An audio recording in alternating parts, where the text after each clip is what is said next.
প্রিয় দর্শক, আসসালামু আলাইকুম। আপনারা কেমন আছেন? আশা করি সকলেই আল্লাহ তাআলার অশেষ রহমতে ভালো আছেন। প্রিয় দর্শক, আপনাদের মাঝে আজকে ঢেঁড়সের ভিডিও নিয়ে হাজির হয়েছি। তো আপনারা নিশ্চয়ই এই যে ঢেঁড়স দেখতে পাচ্ছেন। তো বন্ধুরা, এই ঢেঁড়স আপনারা কেন সেবন করবেন তা এই ভিডিওটির মাধ্যমে বিস্তারিত জানতে পারবেন।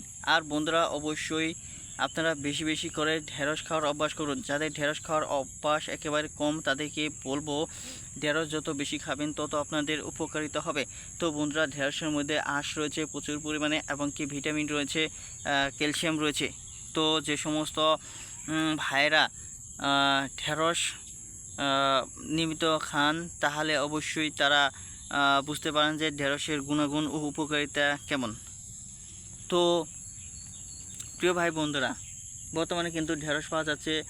তো আপনারা বাজার থেকে কিনে খেতে পারবেন এবং কি বন্ধুরা চাইলেও গ্রামগঞ্জ থেকে কিনে আনতে পারবেন। এবং কি আপনাদের যারা জমিতে ঢেঁড়স চাষ করেছেন, ঢেঁড়স গাছের তারা কিন্তু বন্ধুরা নিয়মিতই ঠিকই ঢেঁড়স খেতে পারছেন। ঢেঁড়সের তরকারি, ঢেঁড়সের ভর্তা এবং কি বন্ধুরা ঢেঁড়সের ভাজি, তো যে কোনো উপায়ে এই ঢেঁড়সগুলো খেতে পারবেন। তো বন্ধুরা, ঢেঁড়স যেহেতু আঁশ জাতীয় একটি সবজি, তো এই সবজিটি শরীরের জন্য অত্যন্ত উপকারী বলে অনেকে বিশ্বাস করে থাকে। তো প্রিয় ভাই বন্ধুরা,